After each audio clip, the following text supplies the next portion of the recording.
It rests across the hitching rail, outside a tiny weather-beaten workshop on the edge of Willow Creek, its leather cracked by countless miles beneath the Colorado sun. Every stitch seems ready to surrender, every buckle dulled by dust and rain. Yet one thing refuses to fade, a dark, burned brand, pressed deep into the saddle skirt, half hidden beneath years of wear. Inside the workshop, an old cowboy pauses with his awl still in his hand. For the first time in nearly 30 years, Elias Boone forgets to breathe. Before we discover why one burned mark can stop an old man in his tracks, take a moment to join us by subscribing if you enjoy heartfelt Western stories, where forgotten promises, hidden histories, and ordinary people change lives through quiet courage. Now, let's step back into the spring of 1903, where one worn saddle is about to awaken memories that should have remained buried forever. Morning sunlight spilled through the workshop windows, in thin golden beams, dancing across rows of leather straps, brass buckles, wooden saddle trees, and tools polished smooth by decades of faithful hands. The little building always smelled of fresh hide, pine shavings, saddle soap, and coffee that had been sitting on the stove since dawn. Elias Boone preferred it that way. At 68 years old, he no longer chased wild horses or rode month-long cattle drives across the Rockies.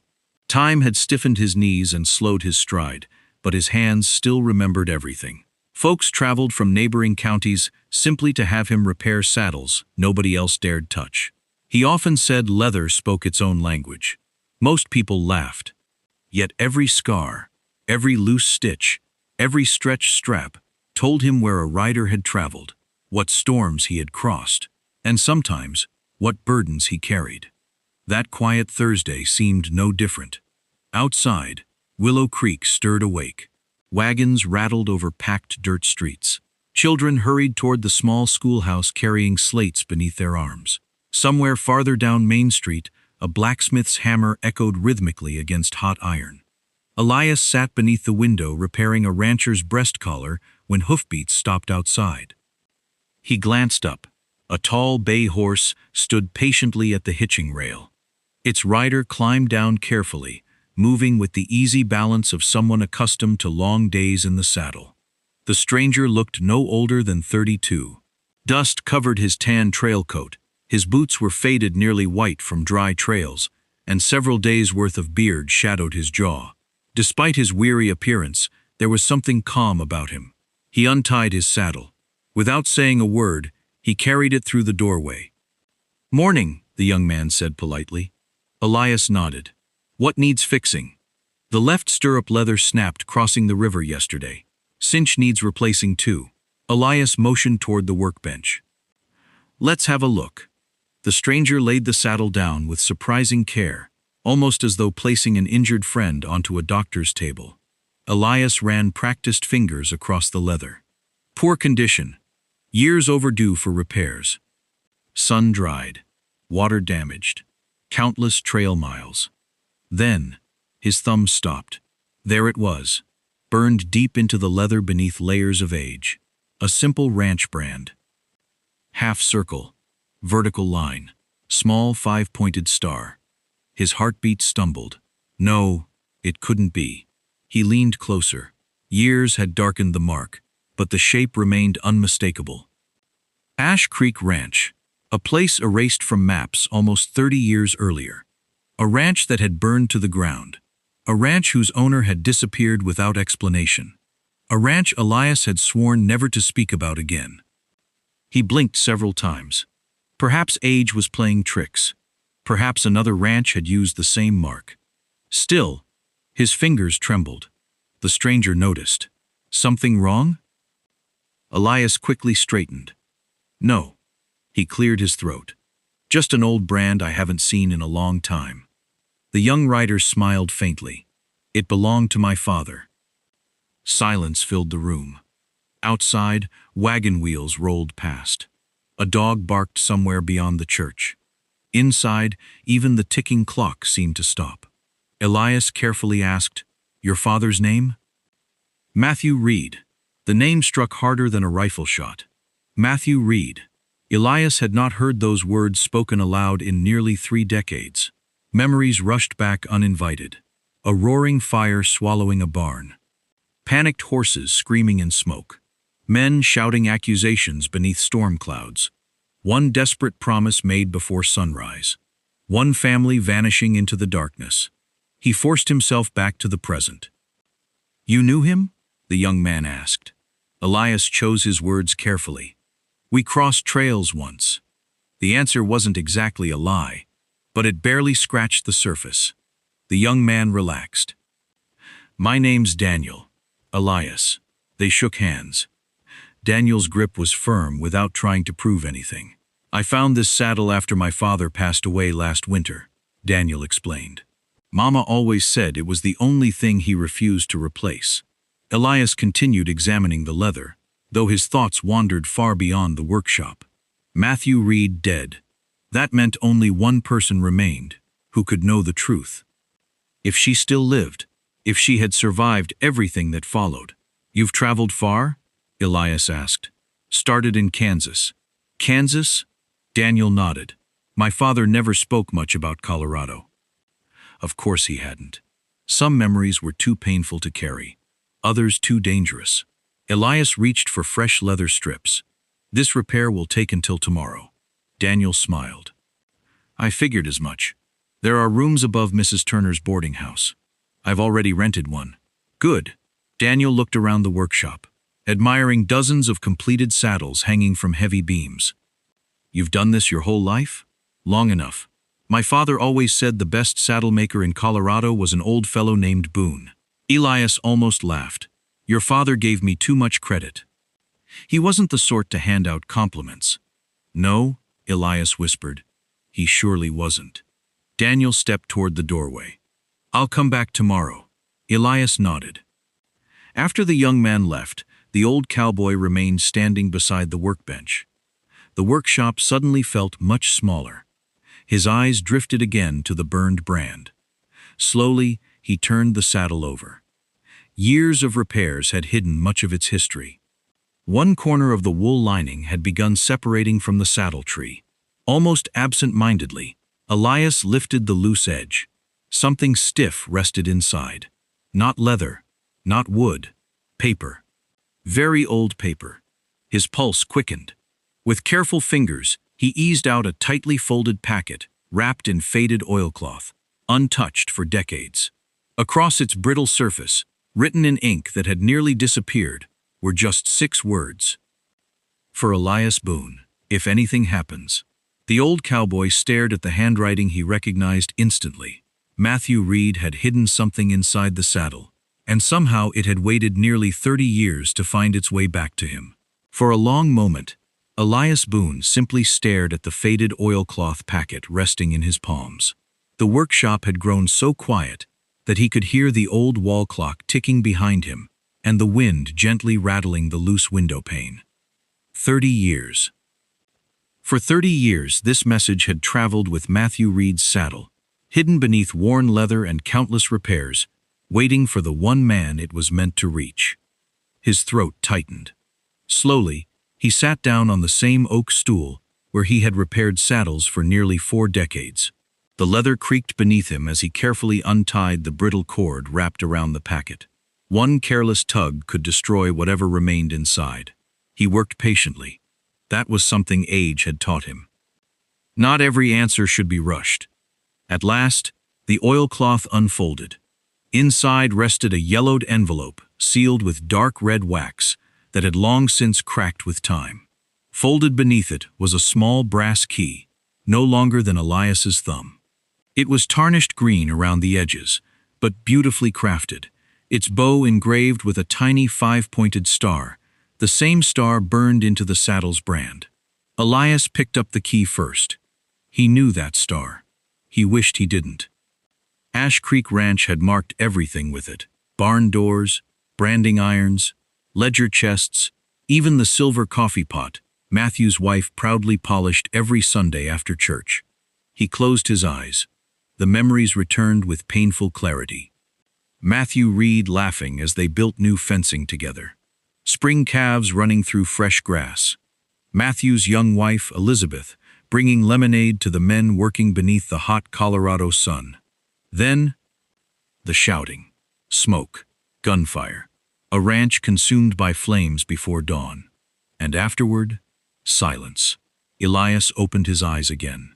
His fingers drifted to the envelope. The seal broke with barely a whisper. Inside lay 3 closely written pages.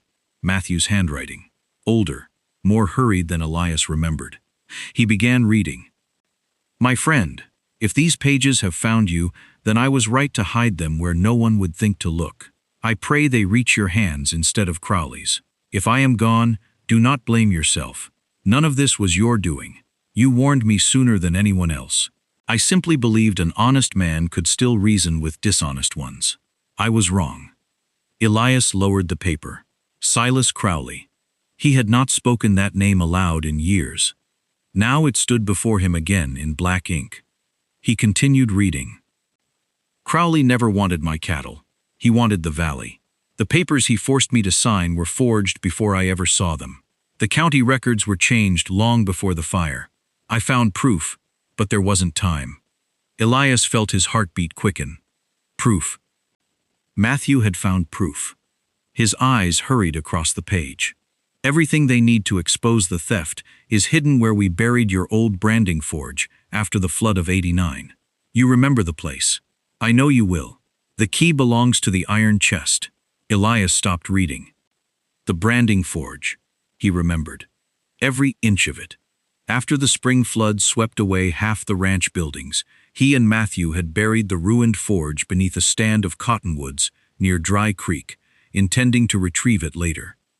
They never did. Just weeks afterward, the fire destroyed Ash Creek Ranch. Everyone assumed the forge had been lost forever. Everyone, except Matthew. Elias leaned back slowly. So you hid it there. His voice barely rose above a whisper.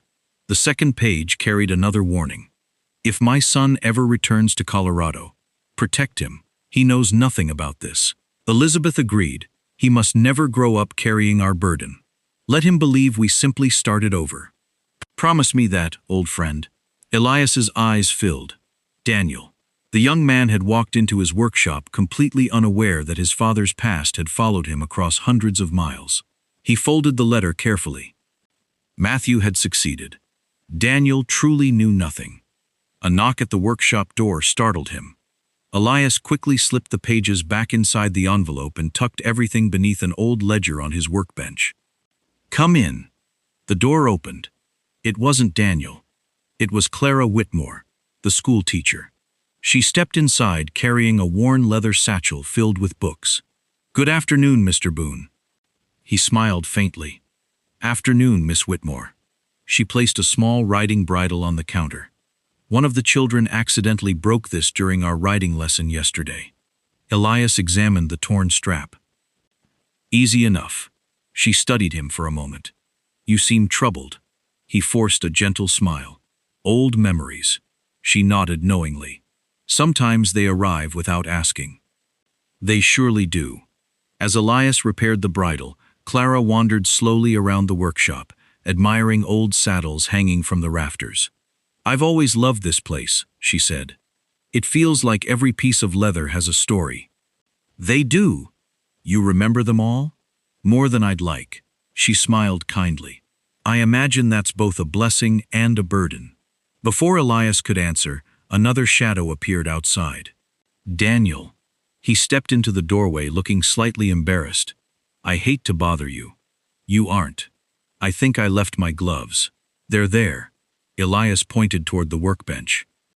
Daniel picked them up gratefully. As he turned to leave, Clara noticed the burned brand on the saddle lying nearby.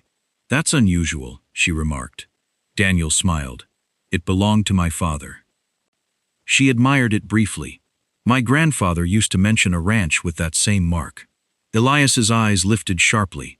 You remember what he said? Only that something terrible happened there before I was born. Daniel looked between them. What ranch? Clara frowned thoughtfully. I can't remember the name. Elias answered before she could think any longer. Ash Creek. Daniel repeated the words softly. Ash Creek. The name clearly meant nothing to him. I've never heard Father mention it. He probably had his reasons, Elias replied quietly. Daniel gave a polite nod. I'll see you both tomorrow. After he left, Clara turned back toward Elias. You know more than you're saying. I do. Will you tell him? Elias looked at Matthew's hidden letter beneath the ledger. I honestly don't know. Clara studied the old cowboy for a long moment before gently placing a hand on the counter. Whatever happened all those years ago, it still frightens you. He didn't answer. Because she was right. After Clara left, dusk settled over Willow Creek. Elias locked the workshop door earlier than usual. Then he lit a kerosene lantern and unfolded Matthew's letter once more. The final page contained only a rough hand-drawn map leading toward Dry Creek. At the bottom, Matthew had written one last sentence. Do not go alone. Crowley still has friends watching the valley. Elias stared at those words until the lantern flame flickered. Could that still be true after 30 years? He wasn't sure. But one thing troubled him even more. Silas Crowley was not a forgotten name. He was very much alive. In fact, he had become the wealthiest cattle baron in 3 counties. The old cowboy reached for his hat. If Matthew's proof still existed beneath those cottonwoods, then someone else might already be searching for it. He blew out the lantern, stepped into the cool spring night, and quietly made his way toward Sheriff Thomas Briggs's office. Before Elias could knock, voices drifted through the partially open window. One voice belonged to the sheriff. The other belonged to Silas Crowley. Elias froze in the darkness as Crowley calmly said, "Keep an eye on the young trail rider staying at Mrs. Turner's boarding house. If he starts asking questions about Ash Creek Ranch, I want to know before sunrise." The cool spring breeze stirred the cottonwood leaves above him, but he scarcely noticed. Every instinct earned through nearly 50 years on the frontier warned him not to move, not to breathe too loudly, not to let the men inside suspect they had company. The sheriff spoke first. "I've seen no sign the boy knows anything." Silas Crowley's voice answered with quiet confidence. "That can change. He came here to repair a saddle. That's what he believes." A long silence followed. Then Crowley continued. His father was stubborn enough to keep secrets. Sons have a way of uncovering them. Elias clenched his jaw. Matthew had been right. 30 years had changed many things, but not Silas Crowley. The old rancher still feared the truth. Sheriff Thomas Briggs sighed heavily.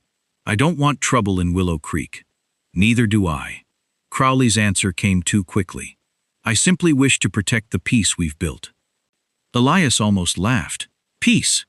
That was an expensive word when spoken by the man who had built his fortune from another family's loss. A chair scraped across the wooden floor. Boots approached the office door. Elias quietly stepped backward into the deeper shadows beside the building just as the door opened. Silas Crowley emerged wearing an immaculate black frock coat despite the dusty streets. His silver hair caught the moonlight, and his polished boots scarcely seemed suited for ranch work anymore. He mounted a magnificent black stallion waiting outside. For a brief moment, Crowley looked slowly up and down the empty street. Elias kept perfectly still. At last, Crowley tipped his hat toward the sheriff and rode away. Only after the hoofbeats faded did Elias finally exhale. He waited another minute before knocking. "Come in," Sheriff Briggs called. Elias entered quietly. The sheriff looked surprised. "Elias?" "I saw Mr. Crowley leaving." Briggs nodded.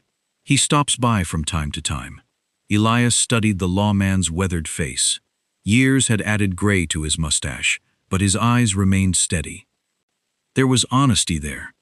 Or at least Elias hoped there was. "I need to ask you something." "Go ahead." "If a man discovered evidence proving land had been stolen 30 years ago," Briggs leaned back, "would the law still care?" The sheriff didn't answer immediately. Instead, he removed his spectacles and cleaned them with a handkerchief. "Depends." "On what?" "Whether the evidence still exists." Elias considered revealing everything: the hidden letter, the brass key, the map, Daniel. Instead, he asked one more question. If powerful people wanted that evidence destroyed. Briggs looked directly into his eyes. Then whoever carried it would be in danger. The room fell silent. The sheriff spoke again, more softly this time. Elias, you've known me a long while. I have. If you're mixed up in something, don't try carrying it alone. Elias nodded. I'll remember that. But he already knew there was one promise he had to keep before involving anyone else. Matthew's promise: protect Daniel. Morning arrived beneath clear blue skies. Sunlight spilled across Willow Creek as merchants opened storefronts and wagons rolled into town, carrying spring produce. Inside the workshop, Elias had already finished repairing the saddle. Fresh stirrup leathers, new cinch, reconditioned skirts, every stitch stronger than before. He paused before returning it. Matthew's hidden letter rested safely inside his coat. The brass key occupied his vest pocket. The saddle itself revealed nothing. When Daniel arrived shortly after breakfast, he smiled warmly. I figured you'd have it looking new. Elias chuckled. Not new, just ready for another 1,000 miles. Daniel laughed. I'll take that. He reached for his wallet. How much do I owe you? Elias named a fair price. Daniel paid without bargaining. As he tightened the saddle onto his bay horse outside, Elias watched him carefully. Matthew's son carried himself much like his father. Honest, patient, steady. He deserved better than the burden waiting beneath those cottonwoods. You headed out today? Elias asked. I plan to. Daniel adjusted the saddle blanket. But I'm thinking of staying another day. What changed? Daniel hesitated. Yesterday, when Miss Whitmore mentioned Ash Creek. Yes? I couldn't stop thinking about it. Elias remained silent. My father hardly spoke about Colorado. Daniel tightened one last strap. But every time he did, he'd grow quiet. What do you suppose he was remembering? I don't know. Daniel looked toward the distant mountains. That's exactly what bothers me. At that moment, Clara Whitmore crossed the street, carrying a stack of schoolbooks. She smiled as she approached. Good morning. Daniel tipped his hat. Morning. Clara admired the repaired saddle. Mr. Boone worked his usual magic. He surely did. She noticed the thoughtful expression on Daniel's face. Everything all right? Daniel nodded slowly. I've decided to stay in town another day. Clara smiled. Willow Creek has a way of convincing travelers to linger. Daniel laughed. Apparently. As they spoke, Elias noticed something across the street. A man leaning casually against the general store. He wore an ordinary trail coat. Nothing remarkable, except he wasn't shopping. He wasn't talking. He was watching. Watching Daniel. Every few moments, his gaze drifted toward the repaired saddle. Elias recognized the look immediately. A hired observer. Crowley's warning from the night before echoed in his mind. Keep an eye on the young trail rider. The old cowboy stepped closer. Daniel. Yes? Would you mind helping me with something before you leave? Of course. I've got a heavy crate in the back. Daniel followed him into the workshop. The moment the door closed, Elias lowered his voice. You're being watched. Daniel blinked. What? The fellow across from the general store. Daniel instinctively turned. Elias stopped him. Don't look. Daniel froze. Who is he? I don't know. But I know why he's there. You do? Elias wrestled with the decision he had avoided since yesterday. Matthew had wanted his son protected, not deceived forever. Perhaps the time had finally come. He reached into his coat. The yellowed envelope appeared between his fingers. Daniel stared. What's that? A letter. From who? Elias looked directly into the young man's eyes. Your father. Daniel's face went completely still. My father? He wrote it 30 years ago. That's impossible. He hid it inside your saddle. Daniel slowly removed his hat. His voice barely rose above a whisper. You knew him far better than you admitted. I did. And you've known since yesterday. Yes. Daniel looked hurt. Why didn't you tell me? Because your father asked me not to. He handed over the folded pages. He wanted you to grow up free of what happened. Daniel accepted the letter with trembling hands. He unfolded the first page. As his eyes moved across Matthew's familiar handwriting, every trace of color disappeared from his face. He read in silence. Then he reached the sentence about the hidden proof. He looked up. "What is Ash Creek Ranch?" Elias answered quietly. "It was your home." Daniel stared at him in disbelief. "My home? You were too young to remember. My father said I was born in Kansas. He lied. Why? To keep you alive." Daniel sank slowly onto a wooden chair, the letter still open in his hands. Before Elias could explain further, the workshop door burst open so violently that it slammed against the wall.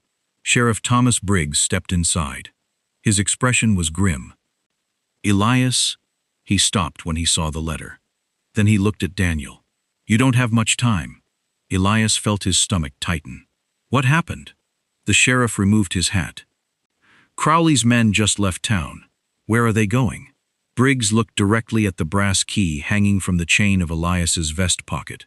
"They're riding toward Dry Creek. They already know where the iron chest is." For one long heartbeat, no one in the workshop spoke. The words settled over the room like the dust drifting through the morning sunlight. Elias Boone's hand instinctively closed around the brass key inside his vest pocket. Matthew had hidden the truth for 30 years. Now time was running out. Sheriff Thomas Briggs shut the workshop door behind him. "I came as fast as I could." "How many men?" Elias asked. "4. And Crowley. Leading them himself." Daniel looked from one man to the other, still clutching his father's letter. "I don't understand." Elias placed a steady hand on his shoulder. "You will. But first we have to make sure your father's proof survives." Daniel looked down at the yellowed pages once more before folding them with great care. "My father trusted you." "He did. Then I trust you too." Those simple words weighed heavier than any promise Elias had ever made. The three men wasted no more time. Within minutes, they were riding north from Willow Creek. The morning air carried the scent of damp earth and pine as they followed a narrow trail toward Dry Creek. Daniel rode beside Elias. The sheriff remained a short distance behind, his eyes constantly searching the hills. Neither man spoke much. Sometimes silence carried more understanding than conversation. After nearly an hour, the trail narrowed beneath towering cottonwoods. Elias slowed his horse. "We're close." Daniel looked around. "This place. It used to belong to your family." The young cowboy gazed across the quiet valley. Wildflowers now covered land where barns and corrals had once stood. Nature had hidden the scars, but Elias still remembered where every building had stood. There. He pointed toward a cluster of enormous cottonwoods growing beside the creek. The three riders dismounted. Elias counted his steps carefully. 20 from the largest tree, 10 toward the water. Then he stopped. "I never thought I'd stand here again." He knelt. The earth was softer than he remembered. Daniel grabbed a shovel hanging from the sheriff's saddle. "I'll dig." For several minutes, only the sound of metal striking dirt disturbed the peaceful valley. Then, clang. Daniel stopped. "I hit something." Together they cleared away another layer of earth. Rusted iron slowly emerged from the soil. The old forge. Exactly where Matthew had said it would be. Elias brushed away decades of dirt until a small iron chest became visible beneath the ruined forge. His hands trembled as he removed the brass key. "It still fits." The lock resisted at first. Then, with one slow turn, click, the lid opened. Inside rested a thick bundle wrapped carefully in oilcloth. Several leather-bound ledgers. A folded county survey map. Original land deeds bearing official seals. And a small journal. Matthew's journal. Sheriff Briggs picked up one of the ledgers. His experienced eyes widened. "These are the original ownership records." Daniel carefully unfolded the survey map. "The boundaries, they're different." Elias nodded. "Because the copies filed at the courthouse were altered." The sheriff turned another page. Every transaction had been recorded. Every forged signature compared against the genuine one. Every payment. Every witness. Everything pointed toward one man. Silas Crowley. Daniel looked stunned. My father wasn't fighting over cattle. No. Elias answered softly. He was trying to save his family's home. A sudden voice echoed through the trees. I was wondering whether Matthew had trusted you enough. The three men turned. Silas Crowley stepped into the clearing. 4 mounted riders spread out behind him. Each carried a rifle. Crowley smiled calmly. I see he did. The sheriff stepped forward. That's far enough. Crowley ignored him. Instead, he looked directly at Daniel. You look remarkably like your father. Daniel stood his ground. You stole our ranch. Crowley sighed. History is written by whoever keeps the land. Not today. Crowley laughed quietly. You really believe a handful of old papers can change anything? Elias lifted Matthew's journal. They can tell the truth. Crowley's smile faded. Give them to me. No. The cattle baron nodded toward his riders. One man raised his rifle. Before he could aim, Sheriff Briggs drew first. You'd better think carefully. His badge flashed in the sunlight. You fire one shot today, and every deputy in this county will hunt you. Crowley's men hesitated. None wanted to become outlaws. The sheriff spoke again. I've seen enough. He held up one of the original deeds. These documents make this a criminal investigation. Crowley's confidence finally began to crack. You don't know what you're doing. I know exactly. The sheriff looked toward 2 of Crowley's riders. You men have families. They exchanged uneasy glances. You know what happens if you help destroy evidence. One rider slowly lowered his rifle. Then another. Crowley turned sharply. What are you doing? Neither answered. The silence said enough. For the first time in 30 years, Silas Crowley stood alone. Sheriff Briggs removed a pair of iron handcuffs from his saddlebag. Silas Crowley, you're under arrest for fraud, conspiracy, destruction of property, and the theft of Ash Creek Ranch. Crowley stared at him in disbelief. You can't prove all that.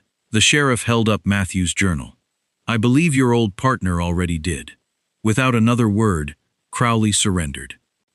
Weeks later, the Willow Creek courthouse overflowed with ranchers, merchants, and families from across the valley. The recovered documents had been examined, one by one. Experts confirmed the signatures. Surveyors verified the original boundaries. Former witnesses finally found the courage to testify. Truth, though delayed, had endured. The judge declared every fraudulent transfer void. Ownership of Ash Creek Ranch was officially restored to the Reed family. When the ruling ended, Daniel remained seated for a long moment. He wasn't thinking about the land. He was thinking about the father he had only begun to understand. Outside the courthouse, Elias joined him beneath the shade of an old cottonwood. I wish he'd lived to see this. So do I. Daniel smiled gently. But I think he knew. Elias looked at him. He trusted you. And he trusted you.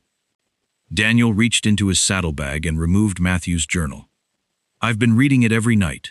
Elias smiled. There are good stories in there. There are. Daniel laughed softly. And one request. What request? He wrote that if this valley ever belonged to our family again, I should ask the finest saddlemaker in Colorado to stay. Elias chuckled. Did he now? Daniel nodded.